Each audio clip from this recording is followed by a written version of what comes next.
ઈશ્વરના તત્વની અંદર, ઈશ્વર તત્વમાં તમને ભરોસો હોવો જોઈએ. મારી આખું બદલાઈ ગયું ભગવાનની મૂર્તિ જોઈને સાહેબ.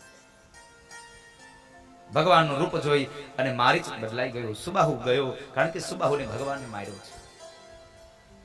ત્યારબાદ યજ્ઞ, વિશ્વામિત્ર મહારાજનો યજ્ઞ સંપન્ન કરાયો. થોડો સમય થયો એટલે જનકપુરની અંદર, મિથિલાની અંદર રાજા જનકે પોતાની દીકરી જાનકી, માં સીતાનું સ્વયંવર રચે છે. હવે સ્વયંવર યજ્ઞ રચ્યો છે અને એ સ્વયંવર યજ્ઞમાં તમામ અનેક રાજવીઓને આમંત્રણ મળ્યા છે. હવે વિશ્વામિત્ર મહારાજને પણ ત્યાં લઈને જવા છે. વિશ્વામિત્ર મહારાજને થયું મારે રામ અને લક્ષ્મણને લઈ જવા છે. હવે રામ અને લક્ષ્મણને એમ કહે કે ચાલો આપણે સ્વયંવરમાં જવું છે, તો કદાચ હજી મર્યાદાની મૂર્તિ છે, ના પાડી દે. ભલે ક્ષત્રિયો છે છતાં પણ આ તો મર્યાદાની મૂર્તિ છે. બનવા સંજોગ છે, કદાચ રામ ના પાડે. એટલે વિશ્વામિત્ર મહારાજે સીધું ન કીધું કે આપણે સ્વયંવરમાં જવું છે, પણ વિશ્વામિત્ર મહારાજે પોતાના શબ્દોનો ઉપયોગ કર્યો, બુદ્ધિનો ઉપયોગ કરીને કહે છે, રામ, જેમ તમે મારા યજ્ઞનું રક્ષણ કર્યું ને, એમ જ તમે જનકપુરમાં, મિથિલાની અંદર રાજા જનક સ્વયંવર યજ્ઞ કરે છે, આ સ્વયંવર યજ્ઞનું રક્ષણ તમે કરો. રામ અને લક્ષ્મણ બે ભાઈઓ જવા માટે તૈયાર થયા છે. બે ભાઈઓ જાય છે અને એ સમયે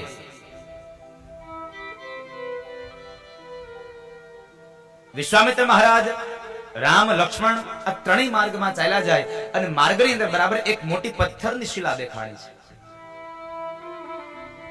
મોટી પથ્થરની શિલાને જોઈ રામજી પ્રશ્ન કર્યો, બાપજી, આ માર્ગની અંદર આ પથ્થરની શિલા આ શું છે? વિશ્વામિત્ર મહારાજ કહે છે, રામ, એ તમારી રાહ જુએ છે. એ તમારા રાહની અંદર છે. બાપજી, મારી રાહ? શા માટે મારી રાહ? અરે રામ, આ પથ્થરની શિલા એ ગૌતમ નારી અહલ્યા છે અને અહલ્યાને શાપ મળવાને લઈ પથ્થર બન્યા છે, પણ એનો ઉદ્ધાર કરવાનો સમય હવે તમારા હાથમાં છે. કારણ એમને ઉદ્ધાર કરવાના સમયે પ્રશ્ન કર્યો હતો ત્યારે કહ્યું હતું કે જ્યારે રામનો અવતાર થશે અને રામ જ્યારે નીકળશે આ માર્ગમાં અને એના ચરણની અંદર તમને સ્પર્શ થશે ત્યારે તમારો ઉદ્ધાર થશે. આજે અહલ્યાનો ઉદ્ધાર કરો રામ, અને ચરણનો સ્પર્શ કરાવો, અને ચરણ સ્પર્શ આપો.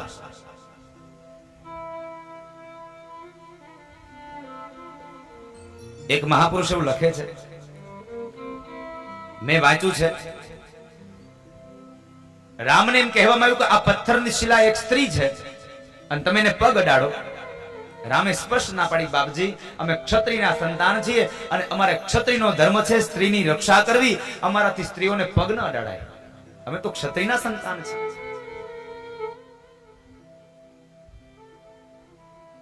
તો પછી એમાંથી અહલ્યા બેઠા કેમ થયા?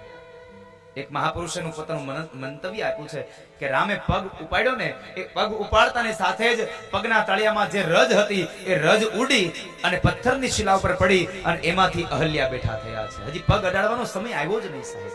ભગવાનના ચરણની રજ મળે અને માણસનું ભાગ્ય સુધરી જાય. ભગવાનના ચરણની રજ મળે. હું વારંવાર કહેતો રહું છું, ક્યારેય પણ આપણે કોઈ પણ જગ્યાએ કોઈ ધર્મસભામાં ગયા હોઈએ, કોઈ કથાઓમાં ગયા હોઈએ, કદાચ કોઈ મહાપુરુષો ત્યાં પધાર્યા હોય અને મહાપુરુષોના ચરણારવિંદને સ્પર્શ કરવાનો સમય ન મળે, કદાચ અવસર ન મળે, તો નિરાશ ન થશો.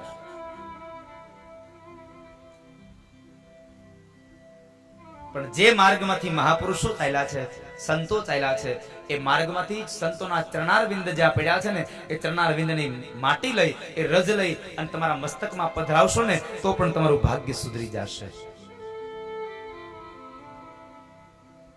પણ આપણને તો એક જ હામ હોય કે સંતોના પગને અડવા મળે અને સંતો આપણને હાથ અડાડી દે એટલે આપણું કલ્યાણ થઈ જાય.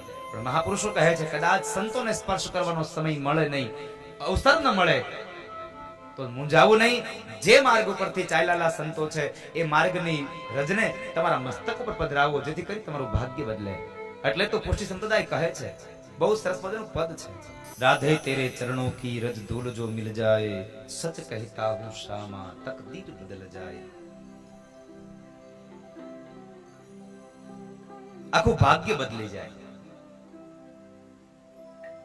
મન ગમે તેવું ચંચળ હોય સાહેબ, પણ એકવાર મસ્તકમાં જ્યારે આ રજ પડે એટલે મન શાંત બની જાય. અને અંતમાં તો એક જ વાત થાય, એક જ ઈચ્છા જાગે, એક જ મહેચ્છા રહે કે મારો અંત સમય હોય ત્યારે મારું જીવન તમારામાં હોય સાહેબ, મારું મન તમારામાં હોય. અને એ સમય ભગવાનના ચરણારવિંદમાંથી નીકળેલી રજ અહલ્યા ઉપર પડે ને અહલ્યા એમાંથી એ પથ્થરમાંથી અહલ્યા બેઠા થયા છે. એ કથા રામચરિત માનસની કથા સુખદેવજી મહારાજે રાજા પરીક્ષિતને વર્ણવી, ત્યારબાદ ત્યાંથી આગળ ગયા છે. પણ આ કથાનો મૂળ હેતુ તો કહે છે આ જગતની આ જીવનની સાચી શાંતિ ભગવાનના ચરણારવિંદમાં છે, ભગવાનના ચરણોમાં છે. અને આમ પણ તમે જ્યાં પણ જાઓ, દોડી દોડીને થાકી જાઓ, અંતે જ્યારે ભગવાન પાસે જાઓ, ભગવાનના મંદિરમાં જાઓ, ભગવાનની મૂર્તિ સામે જાઓ, ત્યારે તમને શાંતિની અનુભૂતિ થાય છે. આપણે મંદિરમાં જઈએ એટલે આપણું મન શાંતિની અનુભૂતિ કરતું હોય સાહેબ, પરમ શાંતિને પામે. આવી કથાઓમાં જઈએ તો આપણું મન પરમ શાંતિઓને પામે છે. શા માટે? અહીંયા વિચારો સ્તબ્ધ થઈ જાય છે. જેમ તમે ભગવાનની નજીક આવતા જશો એમ તમારા કામ, ક્રોધ, લોભ, મદ, મોહ, મત્સર આ બધા જ રીપુઓ તમારાથી દૂર થતા જશે. અને અંતમાં આ 7 વસ્તુઓ દૂર જાય એટલે તમારા જીવનની અંદર પરમ શાંતિનો અનુભવ થાય. આ કથાના પંડાલની અંદર, આ કથાના મંડપની અંદર તમને જે આનંદ આવે એ આનંદ તમને બીજા આનંદ કથાની બહાર ના આવે છે. એ આનંદ અહીંયા મળે છે. વિશ્વામિત્ર મહારાજ રામ અને લક્ષ્મણને લઈને ફરી પાછા આગળ ચાલ્યા છે. મિથિલાની અંદર પ્રવેશ થયો અને રાજા જનકના દરબારમાં જાય છે. જનક મહારાજે વિશ્વામિત્ર મહારાજ અને બે આ રામ અને લક્ષ્મણ બે ભાઈઓનું સ્વાગત કર્યું. અને અંતમાં વિશ્વામિત્ર મહારાજને પ્રશ્ન કર્યો, બાપજી આ કોઈ ઋષિ કુમારો છે, કોઈ રાજકુમારો છે કે કોઈ ભગવાનનો અવતાર છે? આ કોણ છે? આ બે ભાઈઓ, આ બે યુવાનો કોણ છે? વિશ્વામિત્ર મહારાજ કહે છે, રાજા તું તો બહુ જ્ઞાની છો, સુખદેવજી મહારાજનો ગુરુ છો, એને જ્ઞાન આપનારો છો, તો તું જ ઓળખી લે ને આ કોણ છે. અને ત્યારે જનક બોલ્યા છે, બાપજી એટલા માટે જ આપને પ્રશ્ન કર્યો છે આ કોણ છે, કારણ મારું મન અને મારી આંખો જેમાં ખેંચાય એ માત્ર ઈશ્વર તત્વ સિવાય કોઈ મારું મન કોઈનામાં લોભાય નહીં. અને આજ મારું મન આ બે બાળકોમાં લોભાય છે, તો શું આ ઈશ્વર છે? આ તત્વ પરમાત્મા છે? અને એ સમયે વિશ્વામિત્ર મહારાજ બોલ્યા છે, રાજા આ તો તારો ભાવ એવો છે ને એટલે તને પરમાત્મા દેખાય છે. તારો ભાવ છે એટલે પરમાત્મા દેખાય, બાકી તો એ જ અયોધ્યાના એ રાજા દશરથ અને એના બે દીકરા રામ અને લક્ષ્મણ છે, આ બીજું કોઈ નથી. આગતા સ્વાગતા કરીને ત્યારબાદ રામ, લક્ષ્મણ અને વિશ્વામિત્ર મહારાજને બાજુમાં એક વાડી છે, વાડીમાં ઉતારો દેવાયો છે. અહીંયા એક પ્રસંગ બહુ મહત્વનો છે, આપણે વર્તમાન સમયમાં બહુ ઉપયોગી પ્રસંગ છે. એટલે આ પ્રસંગ મારે આપને કહેવો છે.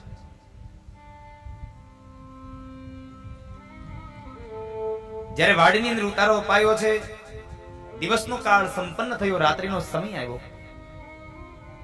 અને એ રાત્રિના સમયે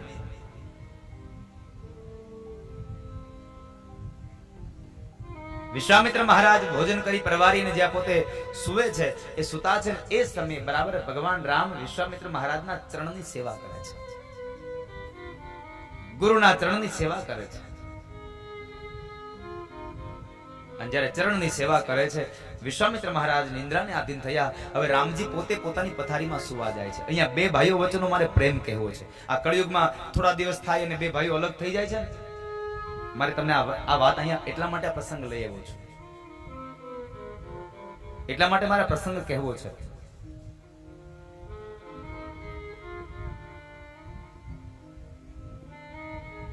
બરાબર જ્યારે રામજી સુવા માટે ગયા, પથારીમાં સુતા છે, અને એ સમયે રામજીના ચરણની સેવા લક્ષ્મણજી મહારાજ કરે છે. લક્ષ્મણ એના પગ દબાવે છે. જ્યારે લક્ષ્મણજી મહારાજ પગ દબાવે છે, રામજી પોતાના હાથનો તકિયો કરીને સુતા છે, આંખો બંધ છે, અને એ સમયે પગની સેવા કરતા સમયે લક્ષ્મણની આંખમાંથી અશ્રુના બિંદ પડ્યા છે. અશ્રુના બિંદ પડ્યા. એ અશ્રુના બિંદને લઈ અને બરાબર ભગવાન રામના પગ ઉપર જ્યાં બિંદુ પડે છે એટલે એકદમ ઝબકીને જ્યાં જાગીને જુએ તો લક્ષ્મણ રડે છે. રામજી એકદમ પથારીમાં બેઠા થયા અને લક્ષ્મણના હાથ પકડીને કહે છે, લખન શું થયું ભાઈ? કેમ રડે છે તું? શા માટે રડે છે? માની યાદ આવી કે અયોધ્યા યાદ આવ્યું? શું થયું તને?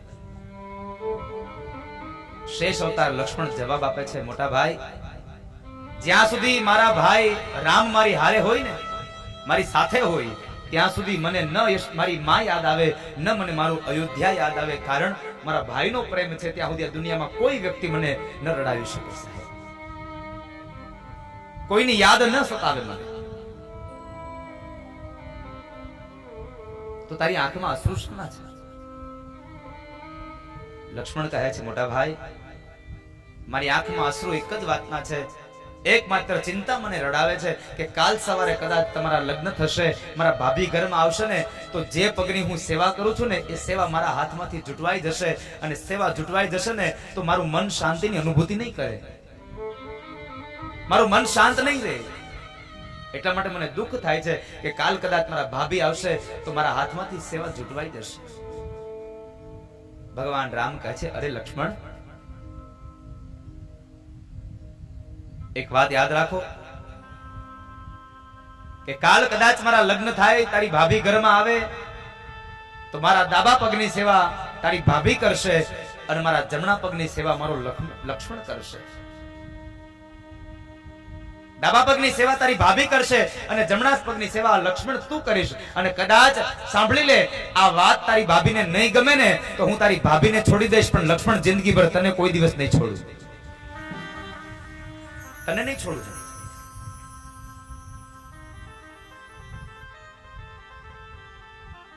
ભગવાન રામે પણ કહીને ગયા છે કે સમયમાં કદાચ જીવનમાં ક્યારેક પણ એવું બને ને તો પત્નીને છોડવી પડે તો છોડી દેવી, પણ સગા ભાઈને ક્યારેય ન છોડવો. પણ અત્યારે તો સમય આવ્યો છે ને, પત્ની બે શબ્દો ભાઈ વિશે આપણા કાનમાં નાખે એટલે તરત જ આપણે આપણા ભાઈથી અબોલા થઈ જાય.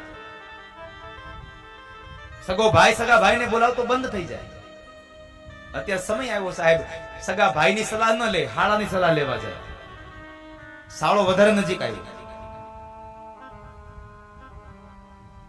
ભગવાન રામ કહે છે કે જિંદગીમાં જો સમય આવે, આવો અવસર આવી પડે તો કદાચ પત્નીનો ત્યાગ કરજો, પણ માનો જેનો ભાઈ છે ને સાહેબ, એ ભાઈનો ભાઈ જ રહેવાનો છે. કારણ એને જેટલી તમારા પ્રત્યેની હમદર્દી હશે એટલી આ દુનિયામાં તમારી પત્નીને પણ નહીં થાય. આ યાદ રાખજો, જેટલું ભાઈને તમારું હશે એટલી તમારી પત્નીને પણ તમારી ચિંતા નહીં હોય.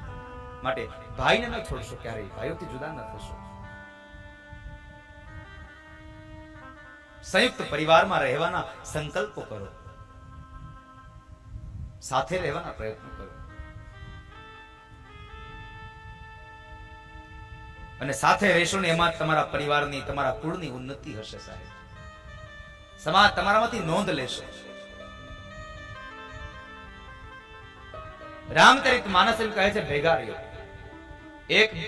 એક માને બે દીકરા હોય, ત્રણ દીકરા હોય, ચાર દીકરા હોય, આ ચારેયના લગ્ન થઈ જાય ને એટલે તમારે એક જ વાત કરવાની યુવાનોને કહું છું કે ચારેય ભાઈઓના લગ્ન થઈ જાય અને ચારેય પત્નીઓને સાથે બેસાડવી, મા બાપને સાથે બેસાડવા અને ચારેય ભાઈઓ સાથે બેસી અને પોતાની પત્નીઓને એક વાત ચોક્કસપણે કહી દેવી કે તમારે આ ઘરમાં જેમ રહેવું હોય તેમ રહેજો. આ તમે ચારેય મા બાપની હારે, અમારા કોઈની હારે તમે પ્રેમથી રહ્યો તોય ભલે અને બાધી બોલીને રહ્યો તોય ભલે, અમે ચારે ભાઈઓ ભેગા હતા અને વર્તમાનમાં ભેગા છીએ અને ભવિષ્યમાં ભેગા રહેવાના. અમે ચારે ક્યારેય નોખા નથી થવાના. તમારા ઘરમાં પત્ની ક્યારેય તમને નોખા થવાની વાત કરે ને તો હું મારું ભાગવત છોડી દઉં સાહેબ. તમે મક્કમ બની જાઓ, તમે તટસ્થ બની જાઓ. પણ તમારો જ દોષ હોય છે, પત્ની બે રૂમમાં આવી અને બે વાતો કાનમાં નાખે એટલે બીજા દિવસે સવારે ભાઈની સાથે અબોલા થઈ ગયા હોય. 25 વર્ષથી સાથે રહેનારા એ ભાઈઓને એકાદ બે વર્ષમાં નોખા થઈ જવાનો વારો આવે. આ રામકથાનો મુખ્ય હેતુ છે સાહેબ, બે દિલને, બે હૃદયને, બે માણસને જોડવાની કથા છે. જીવનમાં બહુ ઉપયોગી કથા છે. મહાપુરુષો કહે છે એક ભાગવત અને એક રામ કથા. રામચરિત માનસ છે એ પ્રાથમિક શાળા છે અને ભાગવત છે એ હાઈસ્કૂલ છે. રામચરિત માનસ તમને જીવતા શીખડાવે છે અને ભાગવત તમને મરતા શીખડાવે છે. કેમ મરવું, કેવું જીવવું, કોનો આદર અને સત્કાર કરવો, એવી અનેક કથાઓ રામચરિત માનસમાં ભરી છે. આ ગ્રંથ બહુ ઉપયોગી છે આપણને. એક વખત એક મહાત્માજી બરાબર ટ્રેનમાં મુસાફરી કરતા હતા અને એ ટ્રેનમાં જે ડબ્બામાં જે સીટ ઉપર બેઠા હતા એની સામેની બારીએ એક યુગલ બેઠું છે. નવા નવા લગ્ન થયા છે, પરણેલા છે અને બે બરાબર ફરવા માટે જાય છે અને સામે જે મહાત્માજી બેઠા છે એ મહાત્માજી એની મસ્તીમાં હાથની અંદર રામચરિત માનસનો નાનો એવો ગુટકો છે. હવે પતિ પત્ની બે પ્રેમ પ્રણયની વાતો કરે છે અને એમાં બરાબર પેલા મહાત્માજી જોર જોરથી રામચરિત માનસની ચોપાઈઓ ગાય છે. રામચરિત માનસની ચોપાઈઓ ગાય છે. એ ચોપાઈઓ ગાવામાં મોટે મોટેથી ગાય છે એટલે સાથે નારી છે, સ્ત્રી છે એટલે અહંકારી હોય અને એમાં હમણાં નવા નવા લગ્ન થયા એટલે હારે જ્યારે પત્ની હોય ત્યારે જરાક કોકને બતાવવું પડે પત્નીને કે મારામાં બળ છે. અને તમે જોજો એવું જ થાય આ વર્તમાન આ કળયુગમાં એવું જ થાય છે. ગાડી લઈને જતા હોય ને જરાક કોઈ પાછળથી સિગ્નલ ઉપર ગાડી અડાડે એટલે એવી ત્રાહી નજરે જોવે, એની પત્નીને બતાવે જો મારામાં બળ છે એમ.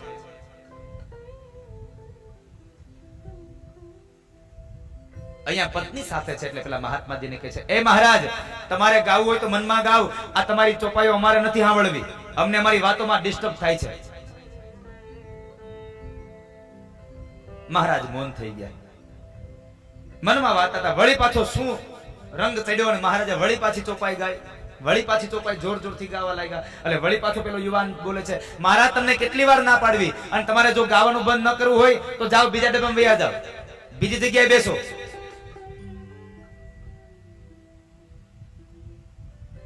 મહારાજ શાંત થઈ ગયા. 2-3 કલાક ટ્રેન ચાલી હતી ને અને એમાં બરાબર એક જગ્યાએ ટ્રેન સ્ટેશન ઉપર આવી અને ઉભી રહી. 5 મિનિટનું ત્યાં હોલ્ટ હશે એટલે ટ્રેન ઉભી રહી. એટલે પતિ પત્નીને હજી આગળ જવું છે એટલે એની જગ્યા ઉપર કોઈ બેસી ન જાય એટલે જગ્યામાંથી એની બેગને મૂકી અને તેઓ નીચે ગયા. નીચે ગયા એટલે સ્ટોલ ઉપર જરા ખાણીપીણીનો સ્ટોલ હતો, ત્યાં બે નાસ્તો કરે છે. એ સમય દરમિયાન બરાબર બે વાતોમાં મશગુલ બની ગયા. એ વાતોમાં ટ્રેન ઉપડી ગઈ, એની ખબર ન રહી અને ટ્રેન ઉપડતી ગઈ. પતિ પત્ની બે દોડ્યા છે એની ટ્રેન પકડવા માટે, એના ડબ્બામાં જવા માટે બે દોડ્યા. જેમ જેમ ઈ દોડતા જાય તેમ તેમ ટ્રેનની સ્પીડ વધતી જાય અને એમાં બરાબર એકદમ દોડી અને પેલો ટ્રેનમાં ચડવાનો સળિયો પકડાયો અને પેલો યુવાન ચડી ગયો પણ એની પત્નીનો હાથ મુકાઈ ગયો અને પત્ની ત્યાં સ્ટેશન ઉપર રહી ગઈ. હવે બે બાકડો બન્યો, જોર જોરથી રાડો પાડે, કોઈ ટ્રેન ઉભી રાખો મારી પત્ની રહી ગઈ, કોઈ ટ્રેન ઉભી રાખો મારી પત્ની રહી ગઈ. પેલા મહાત્માજી સાંભળી ગયા, ઈ જરા ઉભા થઈને આવ્યા. હે ભાઈ શું થયું? અરે મહારાજ ટ્રેન ઉભી રાખો મારી પત્ની પ્લેટફોર્મ પર રહી ગઈ, અમે નાસ્તો કરવા ગયા હતા, હું અહીંયા ટ્રેનમાં ચડી ગયો અને ઈ રહી ગઈ. ત્યારે મહાત્માજી હળવેકથી કહે છે ભાઈ એક વાત કહું. અરે શું વાત કહેશો મહારાજ? અરે સાંભળ તો ખરો. હું જયારે રામચરિત માનસની ચોપાઈઓ ગાતો હતો ને એ ચોપાઈ તે સાંભળી હોત ને તો તારી પત્ની આજ રેલવે સ્ટેશન ઉપર ન હોત. કારણ રામચરિત માનસમાં જયારે ભગવાન રામને વનવાસ મળ્યો ને ત્યારે સરયુ અહીંયા ગંગા નદીના સમય કિનારે જવાનું હતું અને કેવટની નાવ માંગી ને ત્યારે સૌથી પહેલા રામ નહોતા બેઠા, એને હાથ પકડીને પેલા જાનકીને બેસાડ્યા. જો આ કથા તે સાંભળી હોત તો તું પેલા ન ચડ્યો, તારી પત્નીને પેલા ચડાવી હોત, તે પેલા તારી પત્નીને બેસાડી હોત. તે રામચરિતનો માણસનો મહિમા બહુ અદ્ભુત છે સાહેબ.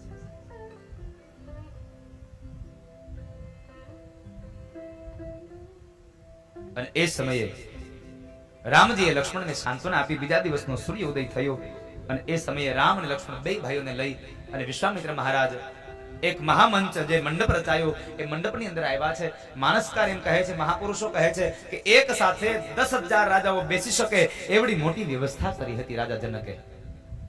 મહામંચ રચ્યો અને મંચની મધ્યમાં એક મંચ ઉપર ભગવાન શિવનું ધનુષ્ય પડ્યું છે એ ભગવાન શિવનું ધનુષ્ય છે. એ સમયે રાજા જનકે ઘોષણા જાહેર કરી. રામ લક્ષ્મણને લઈ વિશ્વામિત્ર મહારાજ સભામાં આવે અને ઘોષણા જાહેર થઈ કે હે રાજાઓ સાંભળો, જ્યારે મારી દીકરી 3 વર્ષની હતી ત્યારે આ ભગવાન શિવના ધનુષ્યને લઈ અને એ રમતી હતી. આજ કોઈ શિવના ધનુષ્યને પણછ ચડાવી આપે તો એની સાથે મારી દીકરીના લગ્ન થાય, મારી જાનકીના લગ્ન એની સાથે થાય.